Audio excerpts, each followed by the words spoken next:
This is the Cripples review to the iPhone 10. It's a little bit different than all the other iPhone 10 reviews out there. That's for two different reasons. As you can tell from in the title, this is the Cripples review. I'm the cripple. And the second reason it's different is because it may be the only iPhone 10 review that won't actually feature an iPhone 10 in the video. And that's because of two reasons. See, reason numero uno, I had two choices to film this video. One was on an iPhone 6 with maybe 500 megabytes of storage. And so this video would have technically ended maybe 30 seconds ago if I filmed it on that phone. And then numero two, option two, was filming it on this camera, which is the iPhone 10. And so I decided to do that.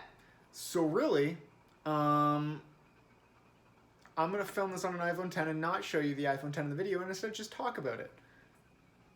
Will it work? I think so. You don't have to feature an iPhone 10 in a video for a review, right? People have done that. This review's unique. It's different. That's why you should watch this one instead of somebody that's much better at reviewing things. And just so I can have something to hold in this video, I'm gonna hold up my old iPhone 6 and pretend it's the iPhone 10. So you know I can look at something while I talk to you. So I promise I have an iPhone 10. So I know, yeah. Ooh. That's actually just dirt. That's not a scratch. Actually, one's a scratch. The rest is just dirt and grossness. Anyways, welcome to my review of the iPhone 10. I'm not going to even talk about the video quality since this is shot on an iPhone 10, so you guys can kind of decide that for yourself. This is the the front-facing camera. I didn't do the rear-facing camera because I don't really know. Maybe at the end of the video I'll do a comparison between the front and the rear, but this is the front-facing camera. So this entire video is shot on the front-facing camera, so you guys can decide if it's a good camera or not, or if it's shit. Also, YouTube might compress it a little bit. It might be... No, it won't. Never mind, because this should be exported into 1080p, so it should be fine. It shouldn't be compressed, I don't think. But yeah, so the audio and the video is on an iPhone 10. So I'm not even going to talk about that. You guys decide that for yourself. What do I like about the iPhone 10? Now, I actually do like the fact that there's no home button. A lot of people don't like that there's no home button. The lack of home button, actually, you get used to it really, really fast. It's surprising how fast you get used to it. And within a few hours, you'll kind of just be automatic with swiping up instead of touching the home button. I've been on my girlfriend's phone already and tried to like swipe up and just look into my camera to unlock it. And it's weird because then I'm like, oh yeah, I can't do that, you fucking scrub. You don't pay $1,000 for a phone? The fuck, Kira? No, I'm just bad with money. I can't defend the iPhone 10 on its price, actually. That's where I'm going to go next. The $1,000 price point. Is it worth $1,000? Probably not. You're paying for, like, the Apple brand. That's not justifying it, but, like, Apple products are just always expensive. And, like, again, you're paying for the brand. Oh, look, the iPhone 6 has battery. Look at that. Cool. I thought it would be dead already. But anyways, yeah, you're paying for the brand with Apple, so that's half the reason it's so expensive at $1,000 price tag. And actually, over here in Canada, it's more. It's like 1,100 or something. I don't know. But yeah, no, I can't defend the price on that. Is it worth it? Not really. It's still a phone. I mean, nothing's worth $1,000. Well, actually, things are worth $1,000. A really good night, if you know what I'm saying. But nothing's really worth $1,000, especially not a phone. And it's a really good. I really like it. Ooh, spoiler! I was supposed to say it at the end. I really like the phone, but $1,000, that's a bit much. So I can't defend the price. It is expensive, and I'm bad with money. Oh yeah, Face ID. Fucking love Face ID. Face ID is so fucking cool. My hands are fucked, okay? This is when the Cripple review starts coming in. My hands are super fucked, okay? Like, as well as my legs, as you can... Wait. My legs are fucked, but my hands are fucked, too. They're both fucked. I have a fucked up body. Very fucked up. But my hands don't work at all. Well, they work a little bit. I mean, I can't say they don't work at all. There are probably people out there that have way worse hands than me, and legs, and just life. I mean, in general. But yeah, my hands, they're not very good. So you know, the Touch ID didn't work really well with it, and especially since like people are always talking about reachability because they like using their hand with their phone with one hand, and I don't use my phone with one hand, so I kind of skip past that in every review. Does it apply to the majority of people watching this? Definitely not. I know most people use their phone with one hand, but for me personally, I use my phone with two hands, and I also just my hands didn't unlock it the way Touch ID required. Like my hands was just never really in that position. So with Face ID, I dragged this part out way too long. With Face ID, it just makes it a lot easier. Face ID is awesome. I love Face ID. It's faster, way faster. The success rate is just way higher. I know half the reason why the success rate was so low for Touch ID was because my hands are stupid, but I also know that it's just more accurate. It is. It's way accurate. It's way more accurate. Oh, no, I can't say it's way more accurate in the dark. It's not like your fingerprint changes in the dark, but it's super accurate in the dark. That's my point. I just feel like out of the amount of times I've unlocked my phone, Face ID works way better, way faster, and way more often. Period. Like I do not miss Touch ID. It would be nice if it came back in a future phone, if it was like under the glass, if they kept the full screen and it was under the glass. That would be neat. I would like that. I don't know how possible it is, but I'd like it. Because then you have the best of both worlds. Number 2. Or number 3. I don't know what number we're on. I'm not counting. The screen. The full screen. It's fucking phenomenal. Oh, man. I really like the screen. And I know... Well, I probably don't. But this video is probably not going to get a lot of views. So there's not going to be really any comments.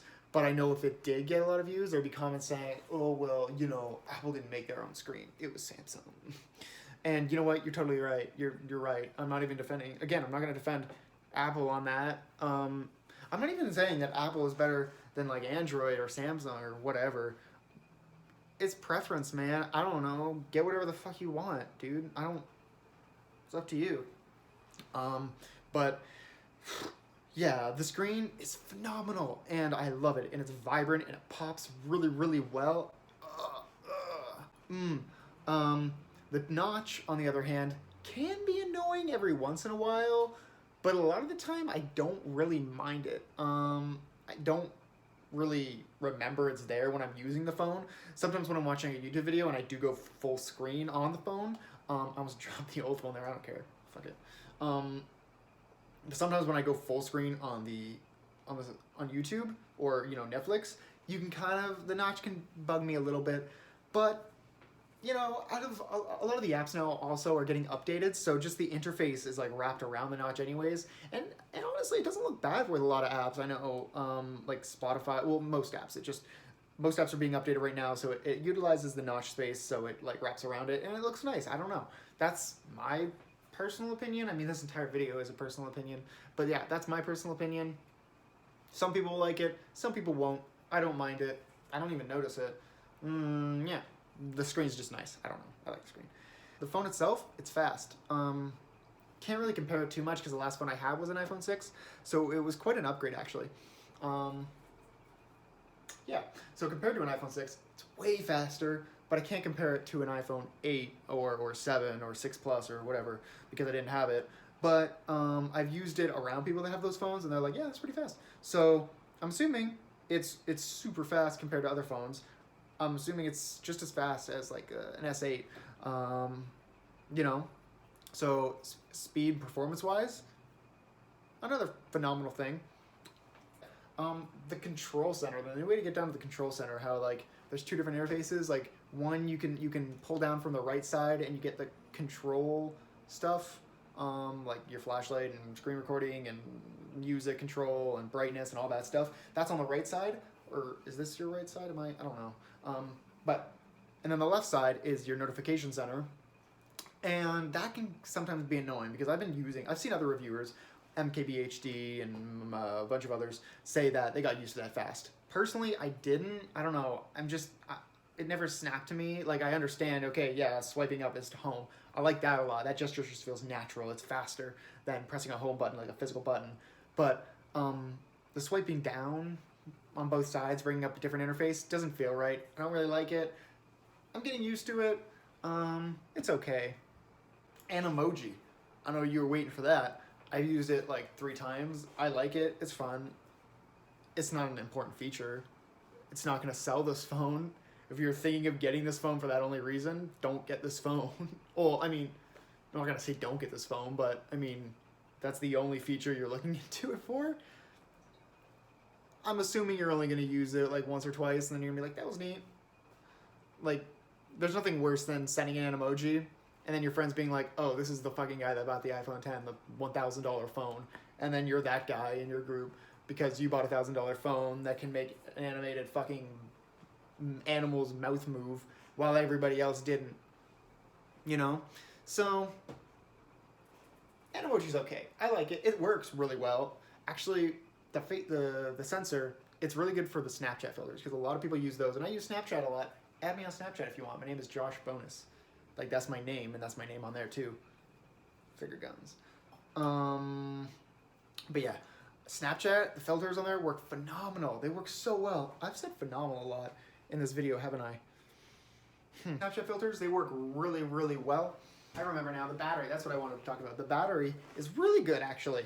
I'm not like a heavy user of my phone during the day. Like, you know, I go to school. Well, actually, I have a story about going to school. I'll make that in another video. It's too much to talk about here. But, you know, I did go to school. Hint, hint. I did go to school, and right now I go to work. And so I do use my phone often during the day. You know, music, a few games. I text my girlfriend. My mom, she asked me what I want for dinner and stuff. That kind of stuff. So I do use it, not heavy, like not a heavy amount, but a good amount. And the battery, from what I've seen, is holding up really, really well. Like, it can get me through a full day with some at the end. Yeah.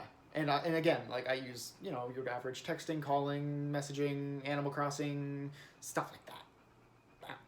Add me on Animal Crossing. I don't know what my number is. I'll put it in the description. But yeah, all in all, it's a really good phone. I like it. I'm not going to give it some bullshit rating, but is it worth $1,000? No. Is it a lot of fun? Yes. Is it a good phone? Yeah. Could you get the same performance in another phone like the S8 or whatever on the market, Pixel?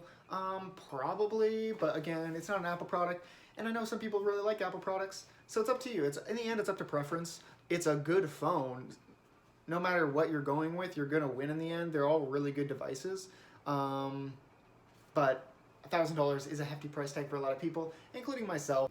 Anyways, it's a good phone. If you're considering it, if you know, you're liking a few different features on the phone, some that I didn't mention, I'm sorry. You can comment if you want, if I didn't mention something that you were expecting me to mention. I don't know. This isn't a really good review. I'm not gonna lie. I just hope I entertained you a little bit. But I hope you liked the video, and I hope you liked the review a little bit, and I hope maybe for some reason I helped you decide what you're gonna buy, if you're gonna spend $1,000 or not. That'd be weird if I helped with that. Don't trust my word. Kind of look around more. But anyways, yeah, thank you. This video is brought to you by Star Wars. It's not. It's not actually. It's not. That's just a little toy. It's a little BB-8 droid. I won it actually in a giveaway on Twitter last week. Thanks, Caboose, by the way. It came with a bunch of other stuff too, but this is like way cooler. I can't afford this. I mean, I can afford an iPhone 10, but not a BB-8 droid. These are like $150. But I won it. It's super cool. It's like remote control. Anyways, hope you liked the review. That's that. My mom's here now, so I'm gonna end this video. Bye. Like and subscribe or something. I don't know. Have a good one.